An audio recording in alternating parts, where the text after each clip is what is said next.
Hello, I'm Susan Bellows, Deputy Executive Producer of American Experience, PBS's signature history series. Thank you for joining us this evening for a very special conversation on women's suffrage, the vote, enacting change then and now, inspired by our film, The Vote, which premiered this summer on PBS stations nationwide and is now available to stream on our website. We're especially excited to have students and faculty from campuses across the country joining us. Thank you all for being here tonight. The Vote tells the dramatic culmination story of the hard-fought campaign waged by American women for the right to vote. This transformative cultural and political movement resulted in the largest expansion of voting rights in US history. Tonight, we'll be sharing clips from the film. Joining us to discuss what drove the decades-long campaign and what we've learned from the suffragist movement and the insights it offers to today are two extraordinary contributors from the film, authors Elaine Weiss and Michael Waldman. Before we continue, I'd like to acknowledge our corporate sponsors, Liberty Mutual Insurance and Consumers Cellular. I'd also like to acknowledge the Alfred P. Sloan Foundation, the National Endowment for the Humanities, the Arthur Vining Davis Foundations, the Barbara Lee Family Foundation Fund, the Robert David Lyon Gardner Foundation, members of the Documentary Investment Group, our home station, GBH Boston, and PBS for their support of this project. And a special thank you to the Corporation for Public Broadcasting for their support of this film and the outreach initiatives we've undertaken in support of it. We're looking forward to a great discussion and your questions. So feel free to write questions for the panel in the chat, and we'll answer as many as possible during the discussion. I want to tell you more about our panelists, but first, let's take a look at the opening scene from The Vote.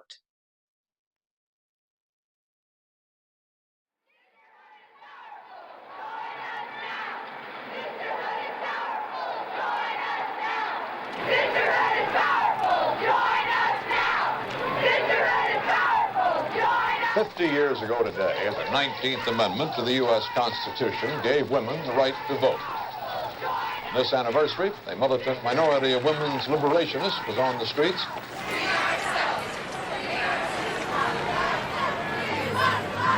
So remember, men, if you come to work tomorrow and your secretary refuses to do the filing and then go home and find that your wife has refused to do the cooking, don't blame them. Remember, you gave them the vote 50 years ago.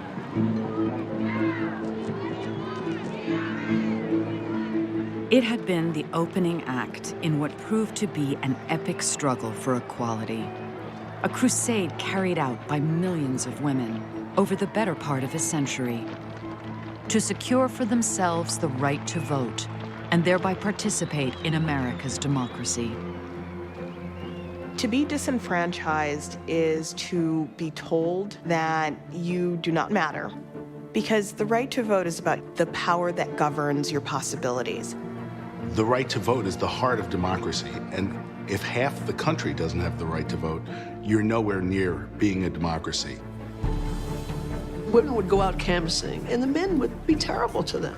So you're trying to wear the pants in the family, and this is male territory. And how dare these women begin to come in and make a difference?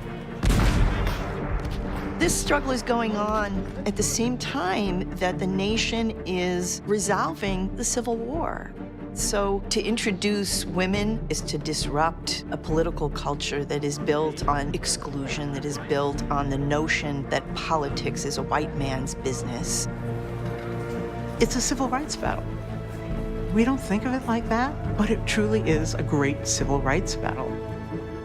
Suffragists have to change the idea of what women's role in society will be. What is her claim on citizenship? The textbooks when I went to school said women were given the vote. We weren't given anything. We took it.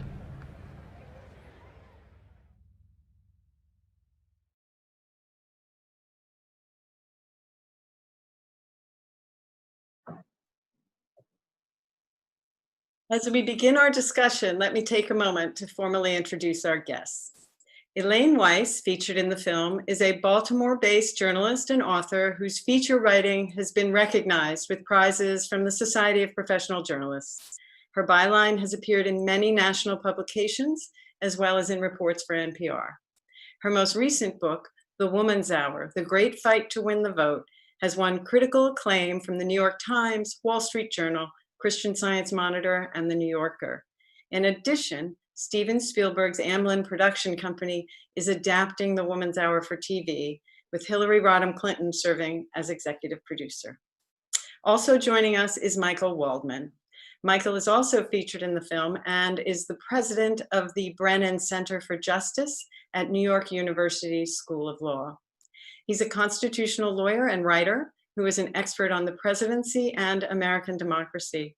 Michael was director of speech writing for President Bill Clinton from 1995 to 1999, serving as assistant to the president. He was responsible for writing or editing nearly 2,000 speeches, including 4 State of the Union and 2 inaugural addresses. His most recent book, The Fight to Vote, is a history of the struggle to win voting rights for all citizens, and was a Washington Post notable nonfiction book for 2016 and a History Book Club main selection. Thank you both for being here with us tonight.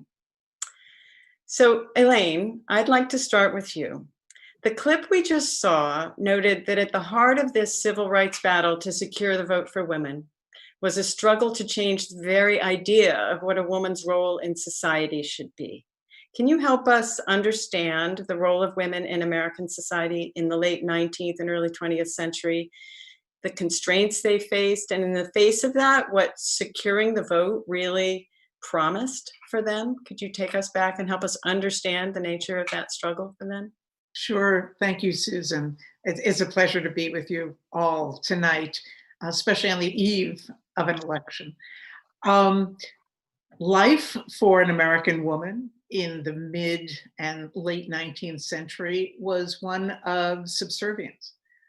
Women had very few legal rights. The idea of women's rights was almost an oxymoron. Legally, women didn't have rights of property. Her inheritance, her land that she may have been given, even her wages, if she in any way worked outside the home, belonged to her husband. Her children belonged to her husband legally. There was no custodial rights that she had. If she left the marriage, she left the children. She could not bring civil suit in a court of law. She could not testify in a court of law. She couldn't sit on a jury, so she could never be judged by a jury of her peers. She was not supposed to speak in public, sort of what we're doing today. A woman standing before a meeting was considered promiscuous because she was speaking when men were present. Women were restricted in their education.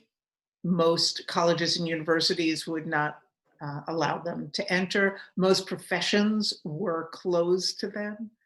The clergy, for the most part, there were some denominations that accepted women, but most did not. And so it was a very constricted world. She was also supposed to be clothed in about 10 pounds of petticoats and dresses and whalebone corsets, all to restrict her. That wasn't just for being pretty. It was to restrict women, to keep her at home in what was called the domestic sphere. Because if she ventured out of that, that was considered dangerous for society. And so she's literally being chained to the home by these restricted clothing. And you can imagine that women begin to chafe and start to push for more freedom. And the idea, obviously, as our film documents, at that moment in history, that was an incredibly contentious idea, that this notion they should be limited to the domestic sphere. And they weren't necessarily equipped for politics. They were too emotional. There were a lot of arguments made along those lines. So Michael, as someone who sort of really dived into the history of the vote as well, our film documents this whole notion that it was such a contentious idea of suffrage for women. And you know, as Elaine points out in our film, you know, women had to really convince very reluctant men to support this idea. why was that such a challenge for men? Why was that so threatening? What was at stake from the men's perspective? Well, overlaid on top of the broad societal attitudes that we've just heard about was power. And from the beginning of the country, there was a true understanding that the vote and the ability to vote was the essence of citizenship, and was meant you got a seat at the table, and meant there was power. John Adams, when he was writing the Constitution of the new independent state of Massachusetts in 1776, he was urged to eliminate the property requirement, which was the norm at the time. Was the only people who could vote were white men who owned property. And he was urged to eliminate it. And he said, if we do that, women will demand the right to vote, and lads of 18 and men who don't have property. And he said, there will be no end of it. So from the very beginning of the country, we've had to fight over who has that democratic voice, and racial attitudes about immigrants, and attitudes about gender were always very deeply involved. But there was also a fight over power and who would get to make the decisions too. Yeah, the suffragists were really challenging this larger political culture that, in many ways it was built on exclusion, right? I mean, that was part of the battle that they were taking on. And, there were, as we dove into this history, there were so many surprises when we first began working on it. Things I didn't really understand the nature of everything that was at stake, just how divided the nation was, and how much opposition there was to this notion of women's suffrage, and how, as you just pointed out, Michael, it was so deep rooted. But, I would say one of the most surprising things to me also was how many women opposed women's suffrage. So, Elaine, can you help us understand that? Some of the concerns that some women had about this? It was certainly a shocker to me too, when I first encountered it in my research. Somehow I thought the opposition was men being asked to share power, exactly as Michael said, and being reluctant to share power. But when I was doing my research, there's an important aspect of this whole story that is told well in the documentary, which is the anti-suffrage women.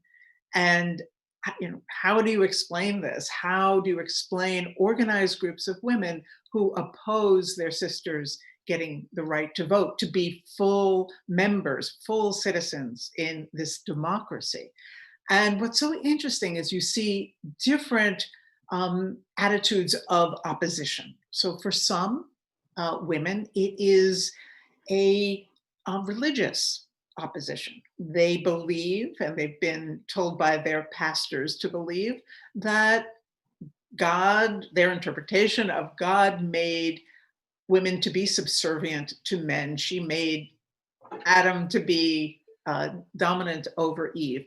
And to question that is to question the Bible, and they use the Bible to protest the idea of women being equal to men in a political sphere, worried that this will carry over into the home and that it will upset gender roles in the home. So then there's the cultural opposition, the women who see this as a danger to the American home and to the family. And we've heard echoes of this pretty recently when we talk about even transgender bathrooms and marriage equality. We hear these same arguments of, oh, this is going to upset the balance of power in marriages and in our concept of the American family. And so these women are very much against that. There are those women who are just comfortable. The status quo is working just fine for them. And they don't see why working women would want it, why Black women would want it, why educated women would want it. For them, their fathers are congressmen, their husbands are corporate executives, and society's working just fine for them.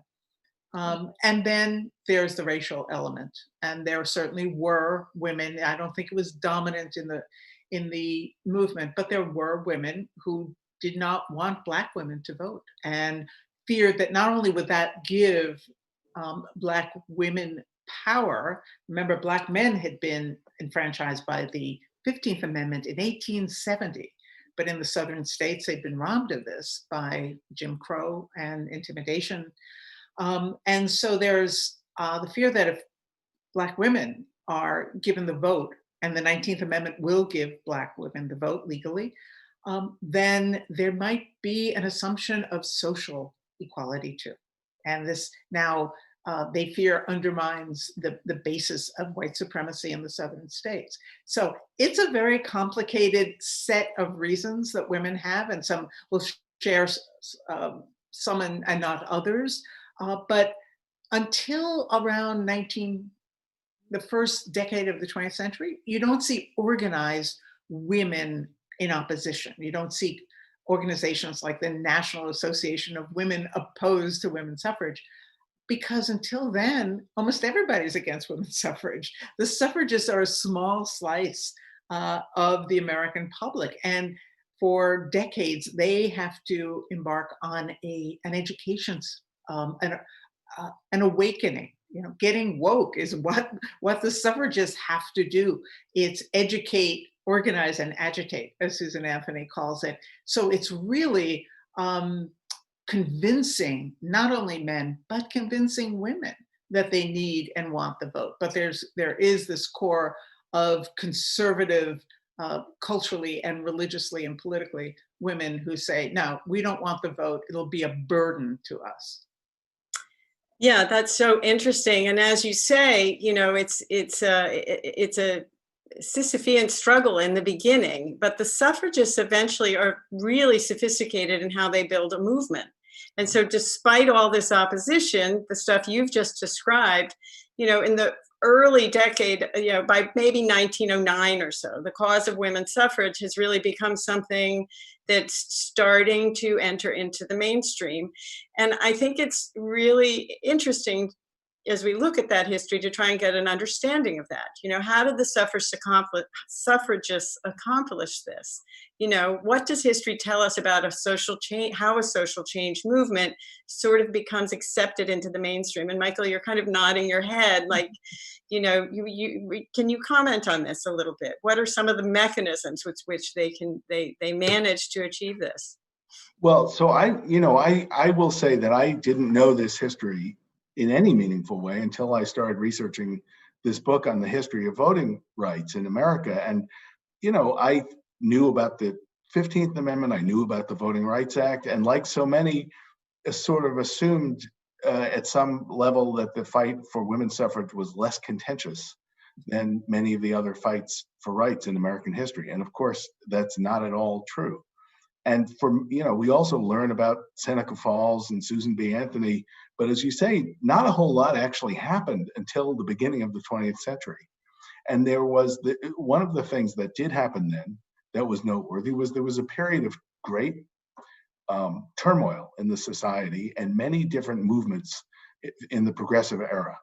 The country had industrialized, it had become urban, there were immigrants, there was demographic change, there was economic change, and there was a lot of rethinking going on. And women were leaders of many of those movements for consumers' rights, for labor, and for other things. And in the context of that, the push for women's suffrage became one of the causes that were the causes of the time. But even then, it was somewhat slow going. The organization, the National, which was the sort of establishment insider organization, was not aiming to have a constitutional amendment, was working state by state.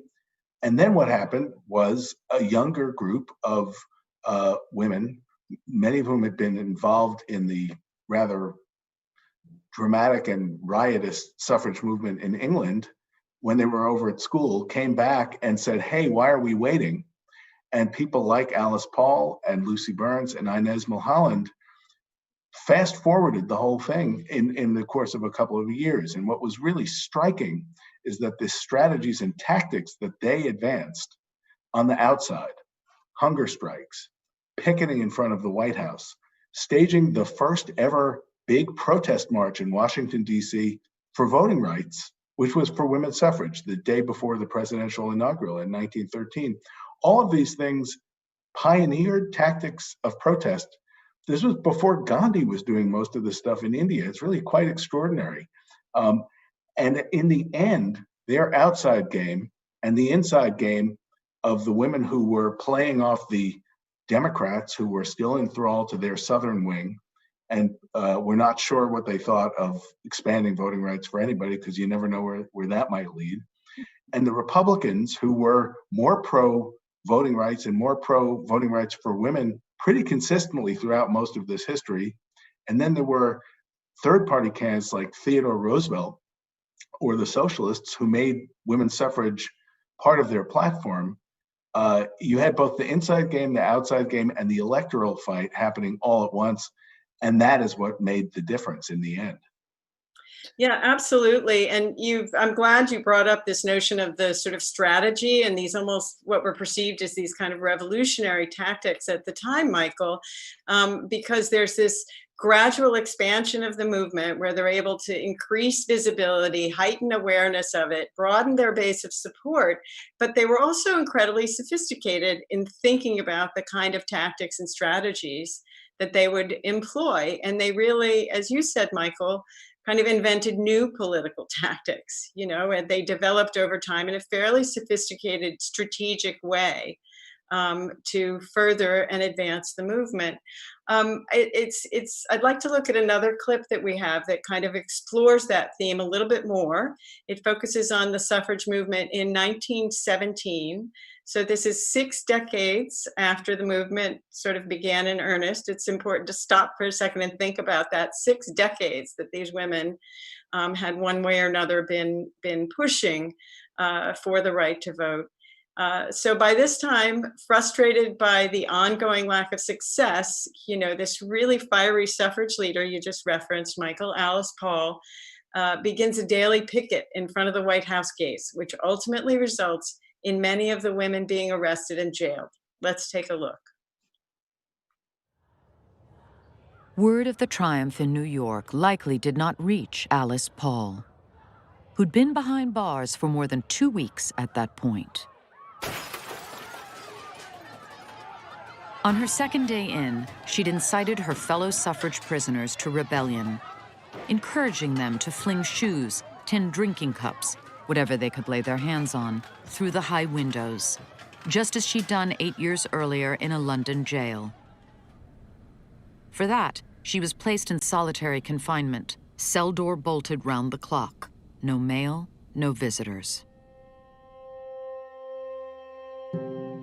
However gaily you start out in prison to keep up a rebellious protest, it is nevertheless a terribly difficult thing to do in the face of the constant cold and hunger of undernourishment.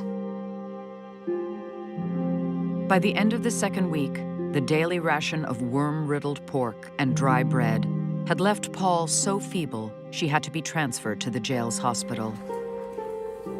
There, she decided the time had come to declare a hunger strike, another tactic she'd mastered during her time in the British suffragette army. Hunger strikes are now an understood way of drawing publicity to a movement that's otherwise up against a political power that they can't stop. They were being arrested repetitively, and she needed to do something to break the cycle. And a hunger strike was, yet again, taking it to the next level. Paul refused nourishment for 3 days. On the 4th, she was carted by stretcher to the psychopathic ward, tied down, and force-fed a mixture of milk and eggs through a tube shoved down her throat. This she would endure twice daily so long as she remained in jail. Alice Paul is singularly focused, almost to the point where you could characterize her as a zealot for suffrage. She is, by all accounts, an absolute force of nature. Once she's made a decision on a strategy, she believes in her heart and in all of her actions that she's doing the right thing.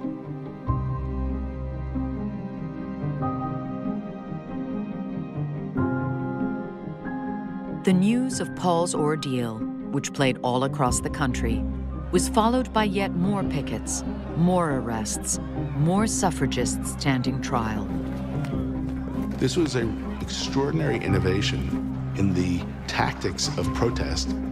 People deliberately getting arrested, hunger strikes, doing it for the media.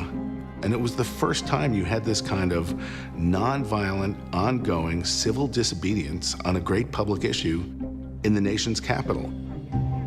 It had never been done before in the United States.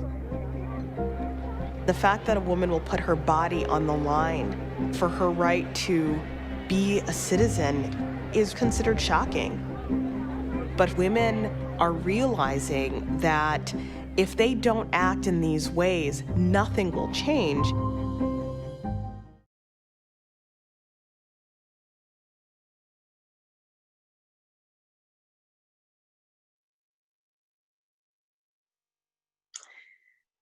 So in the early decades of the 20th century, Americans, as you were pointing out, Michael, have, either witnessed or participated in a fair number of large-scale protests for other reform movements, sort of particularly among workers seeking better wages, working conditions.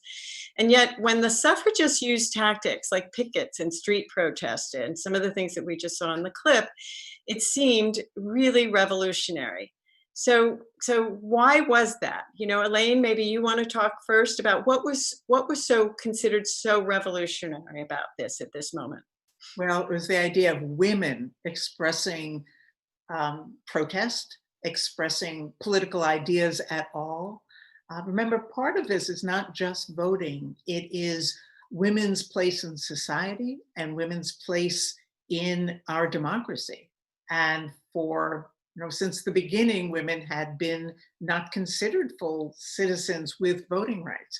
And so the idea that women would take to the streets, would embarrass their menfolk by holding picket signs, by being arrested, by being jailed, by being force-fed and tortured, and then going across the country on the prison special where they're wearing their prison tailor-made recreations of their prison uniforms and giving talks. We're your mothers, we're your daughters, we're your wives, and we've been tortured for asking for the right to vote.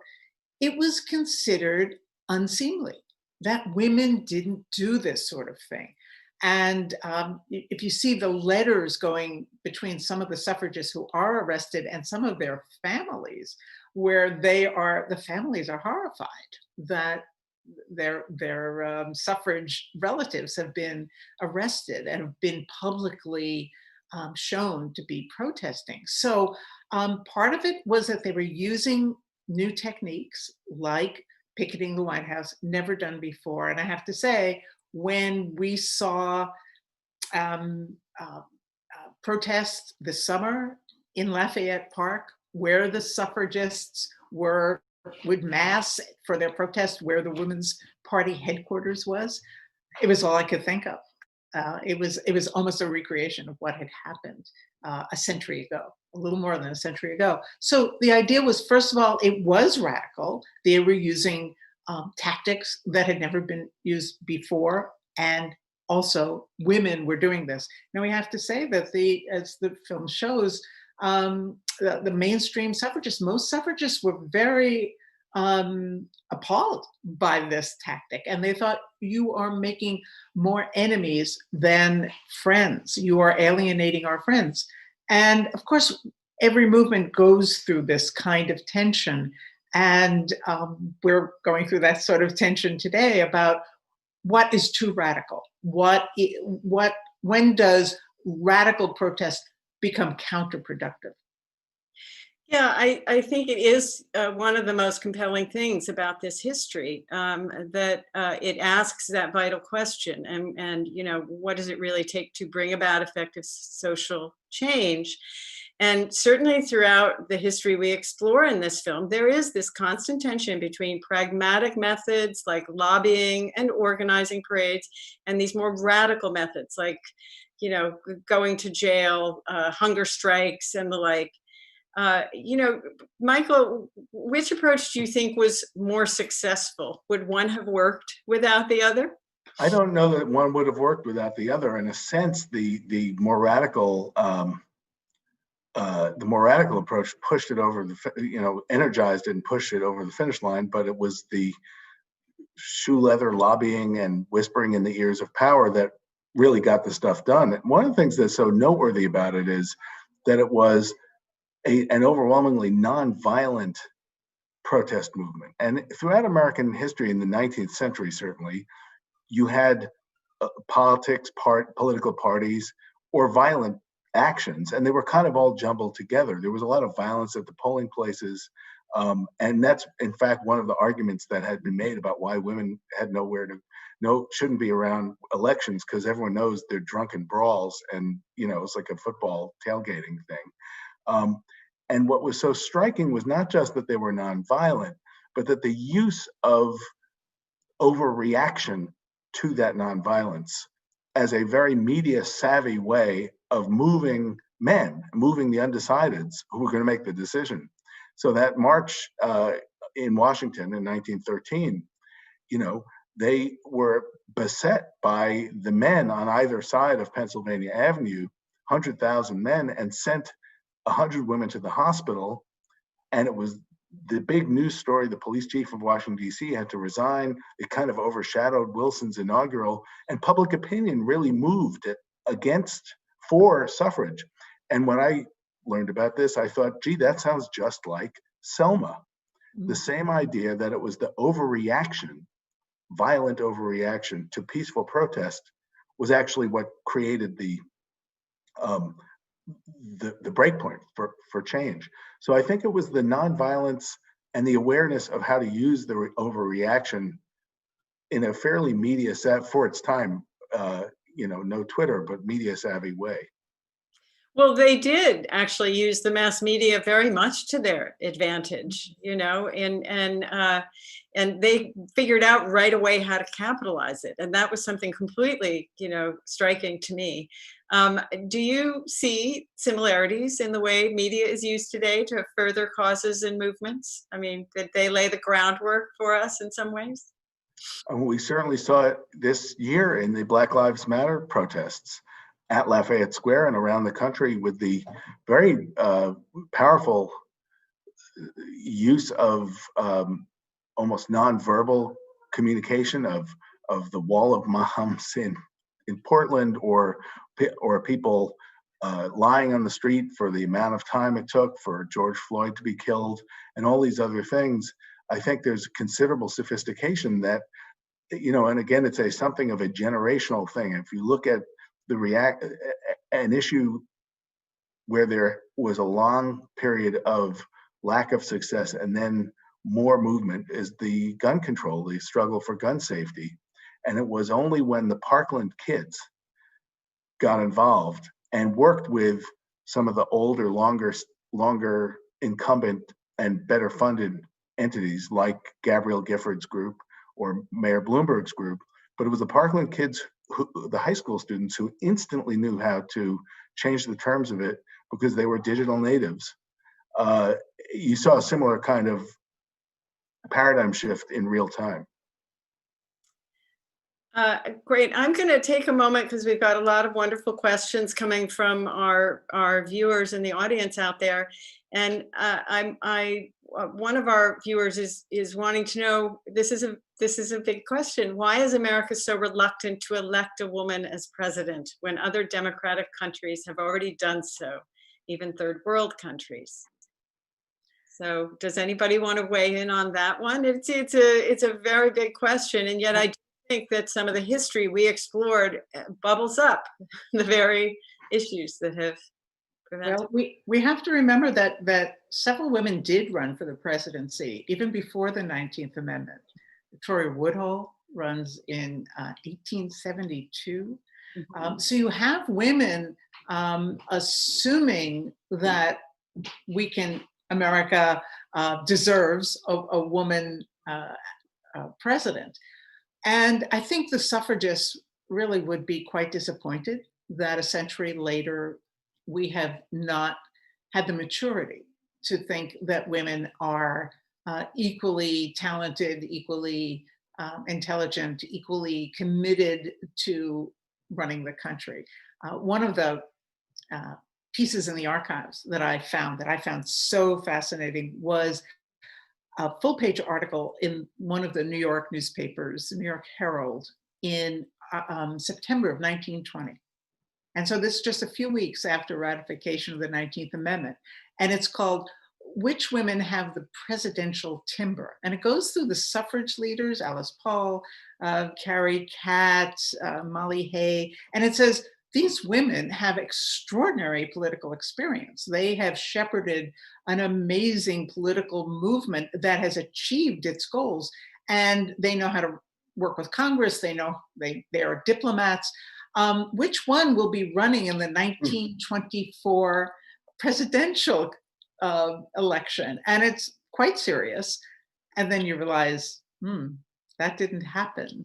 And I think other democracies look at us and laugh and say, what is your problem? I think it's a very juvenile view of what women can accomplish. And I think a century later, we need to examine what exactly is it that Americans find threatening about a woman in power. I would add to what Elaine has said a couple of things. First, of course, Hillary Clinton did win the popular vote, so we should add to the exceptionalism our creaky and quirky and sometimes quite dysfunctional democratic system. It's also interesting that the countries that have elected or have had pioneering women leaders, Margaret Thatcher, Golda Meir, Angela Merkel. First of all, these were all parliamentary systems where the other party members knew who was good, and people voted a lot based on the party, and they put the best person forward, and that's who these were. We have this system in our country where we have in the present both the head of state and the head of government.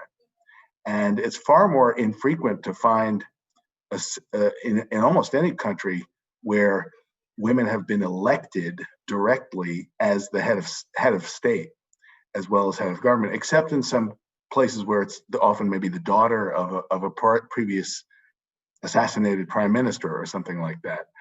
So I think that goes right back to the big questions of what we think of women as being, and just look at the very eager willingness that you have of many people right now during this election to say, I don't know, there was just something about Hillary Clinton I just didn't trust, but I like Joe Biden. And there are many ways to interpret, there are many things about both of them that are strengths and weaknesses, but certainly that quite open discomfort with electing a woman president is not too far from the surface. Yeah, real assumptions about gender that clearly people have a hard time letting go of that are somehow coloring that. It's hard not to feel that way, perhaps. It is interesting. Your comment, Michael, prompts me to think a little bit more about the role of the presidency with regard to a big transformative social movement change like this. Certainly, our series, one of the things the series explores is President Wilson's response to the suffrage movement. And at the beginning of America's involvement in World War I, the whole landscape of protest within the country changes. And Paul continues her picket, and public outrage over her action grows. And Carrie Chapman Catt is there, denouncing Paul's action, and at the same time trying to, leverage her goodwill with President Wilson. And President Wilson is this sort of, moving political target. So I'm wondering if you have thoughts about sort of the role of the presidency in a large, massive social change moment like this. Well, throughout the country's history, so much significant change and progress has come through the interplay between presidents and social movements. That was true, with Lincoln and the abolitionists and his relationship with and interplay with Frederick Douglass and others. It was true, going further into the future in the interplay between, say, Lyndon Johnson and the civil rights movement, and them pushing him and him pushing back, but kind of wanting to be pushed too, and using their protest to push forward the Voting Rights Act. with Wilson, many of the other expansions of the vote came around military service, such as for the 15th Amendment for Black men. Well, that wasn't really what was going on entirely, of course, with women, although their involvement in the effort of World War I was part of what made people feel they kind of deserved it. But with Wilson, it was his rhetoric about making the world safe for democracy and his articulation of what Lincoln also articulated and others after of American ideals, of the Declaration of Independence, that we believe in democracy, we believe in equality. And people said, hey, wait a minute, you've got pickets outside the White House showing that that's not really true. You had the same thing during the Civil Rights Movement, where during the Brown versus Board of Education case before the Supreme Court, the Eisenhower administration went before the court and it backed the case, saying, you know, we're trying to say we're for democracy, unlike the communists, and we're in Africa trying to battle for the hearts and minds of newly decolonialized nations in Africa, and this is repudiating our ideals. And so, you know, this goes to the questions we all wrestle with about the history of the country, and are the ideals lies? Were they lies because they weren't real at the time, or were they always this kind of goad to get us to try to live up to them, knowing fully well that they were not actually describing the reality at any moment in our history? It's certainly in this case and in the civil rights case, I would argue that the ideals, taking the ideals seriously, actually helped social progress quite a lot. Yes, I think it, you know, evokes, there were a lot of people, you know, embedded in that are, what does it mean to be patriotic on some level? You know, what is my obligation to America and what is America for me? It bubbles up all kinds of questions like that. And, you know, as we're thinking about World War I and trying to pull Wilson in, Elaine, I wanted to ask you, Carrie Catt, who is, you know, the one who's saying, let's not be too radical, let's, you know, operate within the political system to try and do what we need. She sort of backs away. She'd been a pacifist and she abandons her long-held pacifist beliefs to gain political capital and sort of thinks, you know, that's patriotic, that's you know what is the necessary thing to do, and it will serve me well. So, you know, what does patriotism mean in a situation like that for Catt? How should people think about that? Well, it was probably the most difficult decision of her entire life. That's how she described it. She'd been a pacifist all her life. She remained a pacifist after the 19th Amendment, but she realized that she was the leader of the mainstream suffrage movement. She was also the leader of the international women's suffrage movement. We have to understand this is a worldwide movement. It's not just in the US. It's certainly a sister movement in the UK, and they have already been given the vote. And so she feels that she has to make this accommodation, make suffragists known as patriots in this time of war. There's enormous pressure to be a patriot during this time of war, but also citizens who meet the call. The women in World War I are doing things that have never been done before. They're in the fields, they're in the munition factories, they're putting together ships, they're in dangerous chemical plants. They're doing things that women were never asked to do or allowed to do. They're kind of barging in to do it. And she feels if suffragists aren't seen as serving their nation, of meeting the call when the nation needed them in this time of war, that will hurt the demand for the 19th Amendment to get through Congress. You have to remember the 19th Amendment had been sitting in Congress for 40 years by this time, 40 years. And she needed to figure out a way to get these senators and congressmen, and also President Wilson, to listen to the idea that to live up to our ideals as a democracy, women needed the vote. And so she appeals to Wilson on this basis. And part of it is this very personal sort of giving up this ideal. She's thrown out of the Women's Peace Party, which she had established. She's shunned by her pacifist friends, and she spends the rest of her life working for organizations that fight the idea of war. So it's a temporary abandonment of this ideal, but she does it because this is what she feels that the cause will need. And she is, I think, in many ways right. And that's the counterbalance to Alice Paul being on the picket line and embarrassing the president. I think that synergy is what finally gets them across. Right. In the film, we talk about how if you didn't know, you'd think they'd actually planned it this way, that, and yet they set this model for the way for activists moving forward.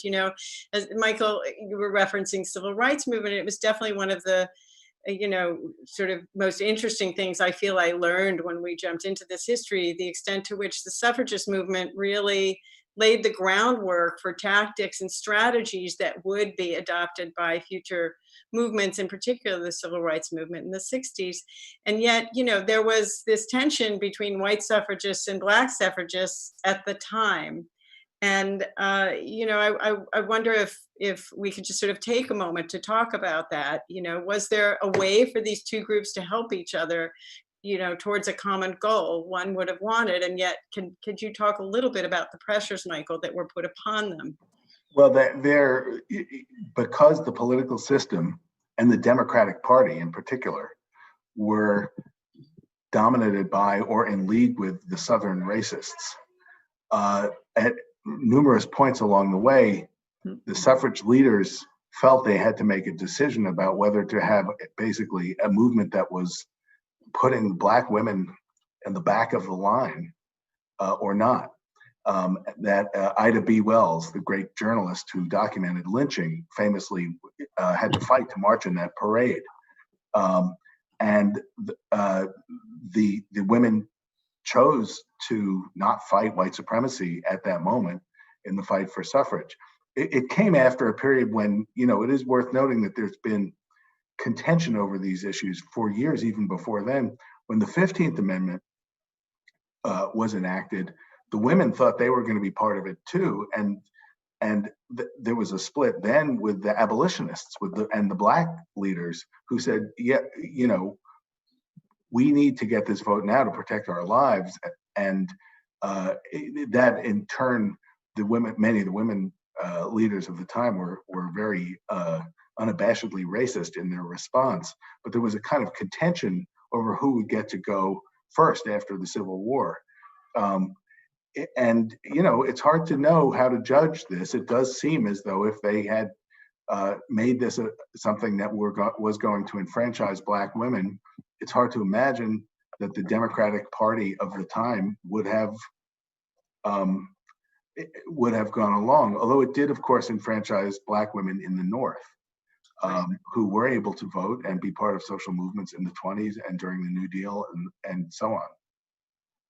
Yeah, it was a calculated political strategy, but fascinating to sort of look back and try and understand all of that. I want to turn to some of the questions from our audience again. And if someone wants to know, at the end of our film, Alice Paul, the minute we get the vote, kind of moves on and begins the first work for an equal rights amendment. And one member of the audience wants to know where we are with the equal rights amendment right now, and why are so many Republicans opposed to the ERA? Are there parallels with the right to vote story? I wonder if either one of you wants to jump in on that one. I'll jump in on the historical part, and I'll leave to Michael the more the present day situation. So Alice Paul goes back really to the beginning of the suffrage movement, which was, if we look at Seneca Falls as that first organized meeting, it's a women's rights meeting. It's not just a suffrage meeting. And they actually tackle a whole list, that Declaration of Sentiments, of all the ways women are disadvantaged and not given legal rights. And it includes such modern demands as equal pay for equal work. Now, this was in 1848. And so what Alice Paul says is, we're going to go, now we have the vote, and this is the turnkey for all the other demands that we want to make. We want to level the playing field in a legal basis for women in education, in property rights, in finance. You know, it's not till the 1970s that women can actually get a credit card without their husband or their father's signature. So she wants to do that. She says, okay, this is the next step. The next day after ratification, she says, now we begin to tackle those other problems. And that is the Equal Rights Amendment that she writes. Again, language is the same as the 15th Amendment and the 19th Amendment. Rights shall not be denied.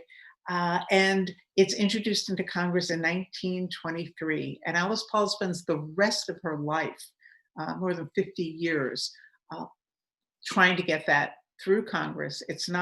Does not pass Congress for even longer than the suffrage amendment. It's over 50 years. And then Congress puts deadlines on ratification, which was not true for the suffrage amendment. Of course, there's a question now whether that was legal to put those deadlines. And I just want to say that what happens is it does not achieve the 38 states that are necessary, because now we have 50 states. It's given an extension, and it looks like it will pass when a group of women who really are the daughters and granddaughters of the anti-suffragists in many ways, in many of their attitudes, organize themselves, Phyllis Schlafly and her Eagle Forum, and descend on the state legislators and say, oh no, you can't let this pass. So where are we now, Michael? Well, and you know, as we're coming to see, it was not only the movements of the 60s, but the backlash of the 70s that has come to define and dominate the world we live in and have lived in for years. And you know, at the beginning of the 70s, the ERA kind of looked like a lock cinch. You had Betty Ford, the Republican First Lady, leading the fight for it. It was not partisan. It was not particularly controversial until Phyllis Schlafly, until it was one of the organizing mechanisms of the emergent conservative movement and the New Right. And the issues they brought up included LGBT rights and abortion and other things that seemed sort of not at the core of what they were talking about, but were extraordinarily effective in blocking the enactment. One of the other things I should note that did happen too, and it was a question of what would happen in the courts. Later Justice Ruth Bader Ginsburg, during the time of the fight over the ERA, was in court arguing for many of the same things that would have been guaranteed by the ERA, and succeeding actually with courts, even as the ERA was saying we need a constitutional amendment to do these things. And it's one of these social change strategy questions. It did not hurt her legal cases. It actually helped her legal cases that there were people on the streets. So it's been decades. There were a few states short. As has been mentioned, there were deadlines, and there were also some states that repealed their ratification. And then in the last couple of years, 2 states ratified it, Illinois and Virginia. Right. And it raises the question of, well, wait a minute, has it been ratified or not? Is it close to being ratified or not? And again, we're learning the quirks of our Constitution. It's ratified if Congress says it's ratified, and maybe if the printer of the House of Representatives says it's been ratified. You know, there's a lot of legal opinion of even sympathetic people who would say that, you know, the deadlines and the reversals by states mean we're not really quite as close on this as one might hope. But there's momentum for the ERA in a way there hasn't been in the wake of Me Too, in the wake of new movements around other issues, and the things like LGBT rights are a lot less scary as something you can use to stop something like this, because those have also been, you know, validated by the courts, if nothing else. So it's an open question right now as to whether this is something that would get pushed along. But in both cases, I would also note, they both had a level of imagination about what kind of change is possible in thinking about constitutional amendments. For years, people have been scared off about the idea of constitutional amendments because they're really hard, but also the Constitution, changing the Constitution could only be a bad thing, people think. But actually, a lot of very significant positive change in the country's history has come from constitutional amendments or fights for constitutional amendments. And we're kind of about due for some amendments, as at least in terms of a historical clock. So this may be a period we're entering in where people are looking at more fundamental change than seemed possible. That's an interesting idea. Yeah, I have one of our audience members had another question. I hope I'm going to interpret it correctly. They're saying that in our time, people are comparing current state voting laws to the opposition to the women's movement of the early 20th century. Is this really fair?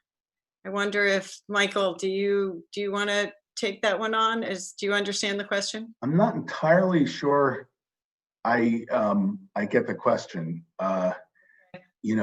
We have these state voting laws now. States generally pass the laws around voting, and for the first time since the Jim Crow era, state after state, most states have passed laws now making it harder to vote for the first time since the Jim Crow era.